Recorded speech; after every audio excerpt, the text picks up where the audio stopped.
Assalamualaikum warahmatullahi wabarakatuh. Selamat datang kembali pemirsa di channel yang paling bermanfaat di atas muka bumi ini. Wow, wow, wow, wow, wow, wow. Mantap.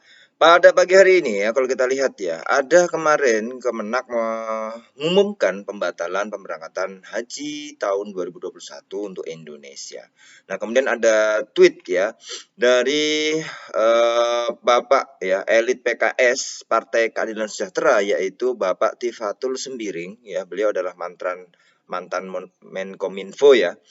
Nah, ini kemudian mengomentari bahwa Indonesia membatalkan haji padahal Malaysia mendapatkan kuota tambahan. Sebenarnya ini yang harus dicermati, ini membandingkan dua hal yang berbeda, dan mungkin beda waktunya, beda tempatnya, yang harus kita konfirmasi. Kita sebagai netizen cerdas ya, dan netizen yang baik hati serta tidak julid ya, dan netizen yang menolak pemelintiran informasi, kita lihat bagaimana sih sebenarnya penambahan kuota haji Malaysia itu ya, para pemirsa ya. Jadi jangan apa ya, kita harus melihat lah, ngecek gitu, kita harus cari. Ya, pemerintah ya, ada narasi yang membandingkan keputusan pemerintah Indonesia dengan Malaysia yang mendapatkan 10.000 kuota haji. Indonesia kok malah nyetop, Malaysia loh dapat tambahan kuota haji.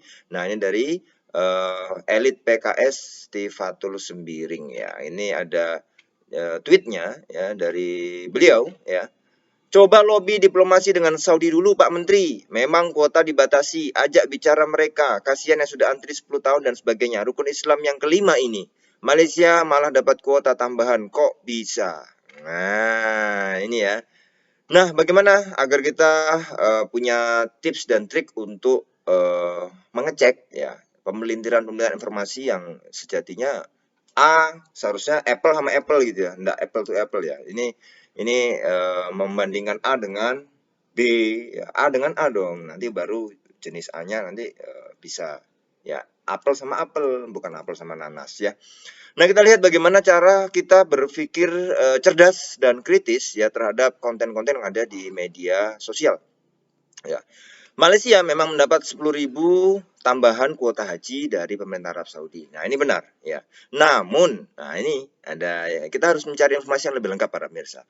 Namun penambahan kuota haji Malaysia ini hanya berlaku saat kondisi ibadah haji sudah pulih seperti sedia kala. Kita sudah mendapat keputusan baik persetujuan apabila keadaan pandemi COVID-19 sudah pulih sepenuhnya, kuota haji ditambah 10.000 orang dari jumlah yang ada, kata Perdana Menteri Tan Sri Muhyiddin Yasindi seperti dilansir oleh media online 10 Maret 2021. Tambahan kuota ini diperoleh setelah Perdana Menteri Muhyiddin bertemu dengan putra mahkota Arab Saudi Muhammad bin Salman di Istana Yamamah, Riyadh, Arab Saudi. Yaitu setelah pandemi. Jadi, kuota resmi haji bagi jamaah Malaysia sebelumnya sejak 2020 adalah 31.600 orang. Meningkat dibandingkan kuota tahun sebelumnya sebanyak 30.200. Jadi meningkat seribuan lah ya. Seribuan. Nah, kalau kita lihat kuota Indonesia sebenarnya sudah banyak, guys. Ya, sudah ditambah juga. Kalau kita lihat kuota haji Indonesia ya, guys ya. Jika dibandingkan dengan Indonesia sudah lebih dulu mendapat ekstra 20.000 kuota haji ya, yang merupakan hadiah dari kerajaan pada 2016. Dirjen Penyelenggara Haji dan Umroh atau PHU, Abdul Jamil saat itu meminta pembahasan biaya perjalanan ibadah haji BPIH dipercepat. Kita harus melakukan proses itu lebih dini, misalnya evaluasi harus sesegera mungkin. Begitu selesai Oktober harus dilakukan pada akhir bulan. Kita mohon teman-teman dari DPR pembahasan BPIH dilakukan seawal mungkin, yaitu pada bulan 9 bulan 10 ya 2015. Indonesia pada April 2019 mendapatkan kepastian tambahan kuota haji 2019 sebanyak 10.000. Sejatinya yang diminta ke raja itu 29.000, bisa genap 250, tapi yang disetujui hanya 10.000 ya. Jadi kita itu punya kuota haji, kalau Malaysia cuma 31.000, kita punya kuota haji 231.000. Ya, rinciannya adalah 214.000 haji reguler, 17.000 haji khusus ya. Ini yang masih terbesar di dunia. Wow, wow, wow, wow, wow, wow, wow, wow. Jadi kalau Malaysia mungkin seperberapanya ya? 20. Ini 231.000, guys. Ya, 230.000. ya 11 atau 12%-nya ya dari kuota haji Indonesia. Maka membandingkan kuota haji tambahan pemerintah Malaysia dengan pembatalan haji Indonesia tidak pas. Ya ini ya para pemirsa, kita harus cerdas, kita netizen yang tidak julid, netizen yang baik hati, dan juga netizen yang berpikir logis dan kritis ya.